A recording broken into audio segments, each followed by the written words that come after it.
এটুকুই আমরা বলি, তারা আহলে সুন্নাত জামাত এটা বিশ্বাস করে যে, এটা বিশ্বাস করে না যে সাহাবায়ে কেরাম বড় ছোট সকল গুনাহ থেকে মাসুম, এমন কথা তারা বিশ্বাস করে না।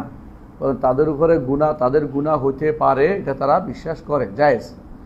কেমন আমরা গতকাল এর বাপটি আলোচনা করছিলাম যে নবীদের ব্যাপারে যদি কোনো হইতে পারে তাহলে এনারা তো ওলি, নিঃসন্দেহে সিদ্দিক, শহীদ অথবা সালেহ, এই তিন গোষ্ঠীর সমন্বয় হচ্ছে সাহাবায়ে কেরাম।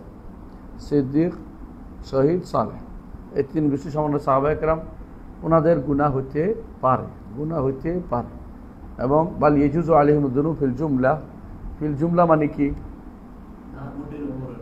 মোটের উপর। মানে কেন বলা হলো ফিল জুমলা?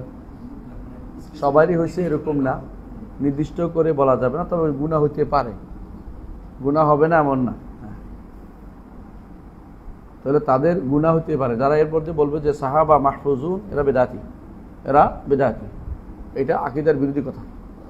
হ্যাঁ, মাহফুজুন বলতে মাসুমুন মাহফুজুন একই অর্থ, মাহফুজ আর মাসুম একই অর্থ।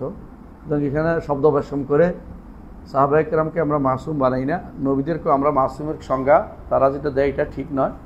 আর এটা হলো অতিমাত্রায় তাবিলের পথ উন্মুক্ত করে দেয়, অতিমাত্রায় বিকৃতির পথ উন্মুক্ত করে দেয়। তাহলে কি হবে? আমরা বলি যে গুনাহ হতে পারে, কিন্তু নাম ধরে ধরে অমুকে এই গুনাহ করেছে, ওই গুনাহ করেছে, এগুলি আলোচনা করা যাবে না। হাদিস আলোচনা করা যাবে না। হাদিস তো বলছি, হাদিস তো পড়ি। হাদিস আলোচনা আর গুনাহ আলোচনা করা এক কথা না, বুঝছেন? হাদিস কেন আলোচনা করি? থেকে মাসআলা নেওয়ার জন্য, হুকুম নেওয়ার জন্য, বিধান নেওয়ার জন্য। আর গুনাহ আলোচনা করি নিজের জিজ্ঞাসা চরিতার্থ করার জন্য। আমি গুনাহ করছি, সাহাবী গুনাহ করছে, এটা বলার জন্য। বুঝে আসছে কথাটা? সাহাবায়ে কেরাম গুনাহ করছে এটা বলার অর্থ তাদেরকে অপমানজনক জায়গায় ফেলে। আরেকটা হচ্ছে গুনাহ হতে পারে এবং সেটার বর্ণনা হাদিসের কারণে আসছে, এটা কোনো সমস্যা নেই। কিন্তু ইচ্ছা করে গুনাহকে সাধারণ করে ফেলার জন্য ওনাদের গুনাহের আলোচনা বারবার করা, এটা শরীয়তসম্মত কাজ না। অনেকে আছে মুআবিয়া রাদিয়াল্লাহু আনহু এবং তার পিতা আবু সুফিয়ান রাদিয়াল্লাহু আনহু, ওনাদের দুজনের ব্যাপারে যত রকমের বাজে মন্তব্য করে। এরপর বলে যে ঘটনা তো সত্য বলছি, সত্য না বললে তো আপনার বড় বিপদ হয়েছিল। সত্য হলেও বলতে পারবেন না, কারণ নবুয়তের আগে তারা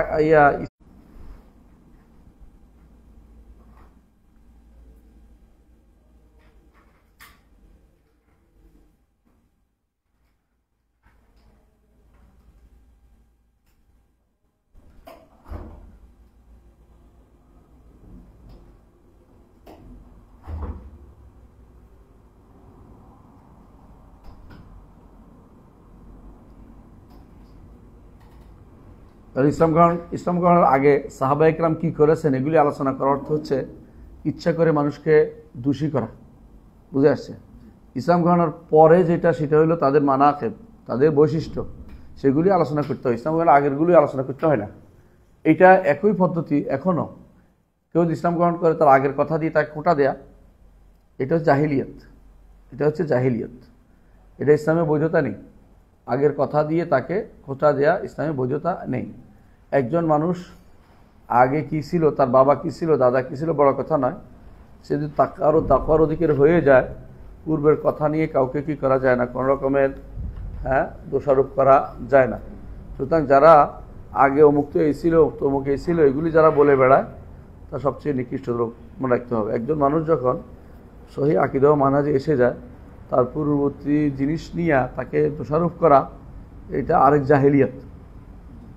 এটার মধ্যে আমাদের দায়ীদের মধ্যে অনেকেই নিগদিত। কারণ আপনি যদি জানেন যে তার কর্মকাণ্ডের মাধ্যমে তিনি বিশুদ্ধ আকীদা ও মানহাজ দাওয়াত দিচ্ছেন, আগের বিষয়টি আলোচনার ভিতরে আসবে না।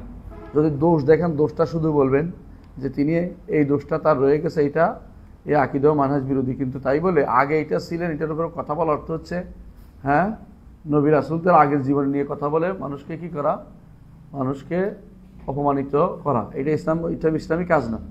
এটা যারা করবে এরা ভালো মানুষ নয়, এরা সবচেয়ে খারাপ মানুষ। এরা মানহাজগত ত্রুটির মধ্যে আছে, এরা নিজেরাই ত্রুটির মধ্যে আছে, আরেকজনে কি ঠিক করবে ত্রুটি? বুঝে আসছে? আগেকার কোনো দোষ দিয়ে, ব্যক্তির কোনো পূর্ববর্তী দোষ দিয়ে, ভালো হওয়ার আগের পূর্ববর্তী দোষ দিয়ে কাউকে দোষ মুক্ত নয় বলা, ঘোষণা করা বা তাকে তার বিরুদ্ধে অপমানজনক কথা বলা, এটা শরীয়তে অনুমোদিত না। অনেকে হয়তো বলবেন যে তাহলে তার দোষ থেকে প্রসার করতে হবে, আমি এটা থেকে তওবা করেছি, এটা কোনো জরুরি কিছু না। বরং তিনি ইসলাম গ্রহণ করছে, দিনের ভালো কাজ করছেন, এটাই তার জন্য যথেষ্ট। আগের অবস্থা খুঁজে বের করা কারোর জন্য উচিত না। কথা বুঝতে পারছি? এটা হচ্ছে বড় কাজ। যেহেতু পরের অবস্থা ভালো, এটাই বুঝতে হবে পরে ভালো হয়ে গেছে। কেমন? তদ্রূপভাবে আমরা দেখি অনেক শেখ আছেন মক্কা মদিনার, তারা আগে এটা করতে পরে এগুলি ছেড়ে দিয়েছেন। আমাদের শেখ সালেহ আল ফাউজান হাফেজাহুল্লাহ, তিনি সৈয়দ কুতুবের বই থেকে বিশাল অংশ নিয়ে আসছে। তার কিসের মধ্যে? তার তাহকিকাতুল মারদিয়া ফিল মাবাহিসিল ফারদিয়া বইয়ের মধ্যে পৃষ্ঠার পর পৃষ্ঠা আনছেন, বুঝছেন? কিন্তু এর অর্থ কি তওবা করছে, ঘোষণা করছে? জরুরি না। তিনি তাও ভালো কাজ করতেছেন, এটাই বোঝা গেল যে এটা একটা মারহালায় ছিল, কোনো প্রয়োজনে ছিল, আর এটা আনাও দূষণীয় না। কারণ কাফেরেরও ভালো কথা আমরা মাঝে মধ্যে কী করি, কোট করি। শুধু এটা নিয়ে মানুষকে অপমানজনক কথা বলা, অমুকের বইতে অমুকের লেখা আছে, অমুকের বইতে অমুক থেকে আনছে, এই জাতীয় কথা বলাটা জাহিলিয়াত। যদি এটা ভালো কথা হয় তাহলে কোনো সমস্যা নেই, খারাপ কথা হলে এটা হলো দূষণীয় কথা। কথা বুঝতে পারছি? সুতরাং এই জাতীয় কাজগুলি হচ্ছে কোনোভাবেই ভালো কাজ নয়। এগুলি করতেছে এরা অতিমাত্রা জাহেল। এরা কি জাহেল? রাসূলুল্লাহ সাল্লাল্লাহু আলাইহি ওয়াসাল্লাম তিনি লাবিদের বক্তব্য নিয়ে এসছেন, কিসের মধ্যে কোট করছেন যে আরবদের মধ্যে যারা ভালো বলেছে, সব উত্তম বলেছে কবি, হ্যাঁ, আলা কুল্লু শাইইন মা খালাল্লাহু বাতিলু ওয়া কুল্লু নাঈমিন মা লা মাহালাতা যাইলু আসদাকু। তিনি অর্ধেক বলেছেন, প্রথম অংশ বলেছেন যে আরবরা যে উত্তম কথা বলেছে তার মধ্যে উত্তম হচ্ছে এটা, আলা কুল্লু শাইইন মা খালাল্লাহু বাতিলু। কবিতার একটা অংশে উল্লেখ করেছেন। এখন কি তিনি খারাপ কাজ করে ফেলছেন? নাউযুবিল্লাহ। এটা বলে কি ঈমান থাকবে? আস্তাগফিরুল্লাহ। তাহলে একজন মানুষের, একটা কাফেরের যদি কোনো ভালো কথা নিয়ে আনতে পারে, একটা ঈমানদার পথভ্রষ্ট যদি সে একটা ভালো কথা বলে অন্যখানে পাওয়া যায় না, এটা আনা নাজায়েজ নয়। তবে তার ব্যাপারে সাবধান করাটাও জরুরি সাথে সাথে। কথা বুঝতে পারছি? ইমাম ইবনে হাজার রহমতুল্লাহ আলাইহি, ইমাম নওয়াবী রহমতুল্লাহ আলাইহি, তাদের বক্তব্য আমরা অনবরত কোট করি, কিন্তু যেখানে ভুল সেখানে ভুলের কথাটা বলি। তাই বলে কথায় কথায় প্রতি জায়গাতেই ভুল বলে দিতে জরুরি না। তাহলে তো এটা একজন মানুষের প্রতি বিদ্বেষ ছড়ানোর মতো কাজ হবে। এটা আমাদের কাজ নয়, দায়িত্বের ভিতরে পড়ে না। হ্যাঁ, ঠিক তেমনিভাবে সাহাবায়ে কেরামের গুনার কথা বলে বারবার বলে বেড়ানো, তারা এটা করছে ওইটা করছে। তারা তো যেমন বিশেষ করে মুআবিয়া রাদিয়াল্লাহু আনহু তার পিতা সম্পর্কে এটা বলা যে তারা তো ইচ্ছা করে ইসলাম গ্রহণ করে নাই, তারা আটকে ছিল, উঁট পেতে গেছিল, ধরা পড়ে ইসলাম, এই জাতীয় কথাবার্তা বলা, এগুলো শিয়াদের কাজ এবং তাদের অনুসারীদের কাজ। এটা কখনো বলা যাবে না। বুঝে আসছে? ইসলাম গ্রহণ করেছেন মানে হচ্ছে তারা সেরা, ইসলামে তারা হচ্ছেন সেরা। সুতরাং যেহেতু তারা ইসলামের মধ্যে সেরা হচ্ছে সাহাবায়ে কেরাম, সেহেতু একজন সাহাবী সমস্ত তাবী থেকে উত্তম। কিয়ামত পর্যন্ত যত মানুষ হবে তাদের সবাই থেকে একজন সাহাবী উত্তম। সুতরাং মুআবিয়া রাদিয়াল্লাহু আনহু উত্তম, তার পিতাও উত্তম, এবং তারা এমনিতেই আরবের মধ্যে তারা ছিল কি কবিলা সৈয়দুল ওয়াদি। সে আরব উপত্যকা, অর্থাৎ যে মক্কা উপত্যকার সৈয়দ ছিলেন আবু সুফিয়ান। রাসূলুল্লাহ সাল্লাল্লাহু আলাইহি ওয়াসাল্লাম তার কন্যাকে বিয়ে করেছেন এবং এর মাধ্যমে তিনি ইসলামকে প্রচার প্রসার করার চেষ্টা করেছেন, তাতে করে শত্রুতা কমে যায়। কারণ বনি হাশিমের মধ্যে নবুয়ত আসছে, বনি উমাইয়াতে আসে নাই, বনু মাখজুমে আসে নাই। তারা যে শত্রুতা যেন না করে রাসূলুল্লাহ চেয়েছেন, শেষ পর্যন্ত আল্লাহ তাআলা তাদেরকেও ইসলামের ভিতরে প্রবেশ করিয়েছেন। সুতরাং পুরাতন তারা এই করেছে ওই করেছে, শুধুমাত্র যদি দরকার না হয় বেশি বেশিগুলি আলোচনা করা উচিত না। কোনো সাহাবী কি করেছেন তার এই ঘটনা সারাদিন রসায় আলাপ করা, এটা হয়েছে এটা জায়েজ নেই। হাদিস বর্ণনার ক্ষেত্রে শুধুমাত্র বর্ণনা করা যাবে, হ্যাঁ, মাসআলা বর্ণনার জন্য আসবে, কিন্তু ইতিহাস বর্ণনা করার জন্য বারবার ওনাদেরকে মাপকাঠিতে তোলা, বারবার ওনাদের কথা আলোচনা করার শরীয়তে বৈধতা নেই। আমরা একই মাপকাঠিতে একই কথাই আমরা বলবো পরবর্তীতে আলেমদের মধ্যে, যে যত কাজ করেছে ভালো অংশ মূল্যায়ন করতে হবে, খারাপ অংশ বাদ দিতে হবে। যারা তাদের খারাপ উল্লেখ করার প্রয়োজন নেই। যাদের খারাপ অংশটুকু শুধুমাত্র যখন আলোচনা এটা খারাপ বলতে হবে যে অমুকের এই কিতাবের অমুক অংশটা খারাপ, হ্যাঁ, অমুকের এই কথাটা খারাপ, তাই বলে তাদেরকে মানহাজ থেকে তাড়িয়ে দেওয়া যায়, তাদের মানহাজ ঠিক নেই পুরোপুরি, এটা বলা যাবে না। ভুলগুলি ভুল বলতে হবে। ভুল তো সবাই কে না ভুল করে। যদি আমি সব ভুল যদি কোনো আমি সংশোধন করতে যাই, সবাই বাদ দিতে যাই, ওলামায়ে ইসলামের কেউ অবশিষ্ট থাকবে না।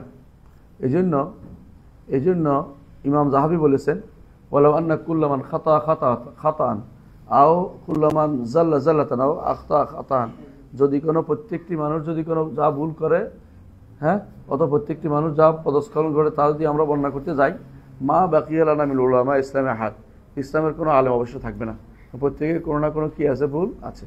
সুতরাং আমরা দেখব মৌলিকভাবে যাদের ভুল বেশি তাদের থেকে সাবধান করব, আর যাদের সওয়াব বেশি, যাদেরকে সওয়াব বেশি, ভালো বেশি, তাদের কর্মকাণ্ড ভালো বেশি, ভুল সীমিত, তাদের ভালোটা আমরা অনবরত বর্ণনা করবো, আর ভুলটার ব্যাপারে সাবধান করব।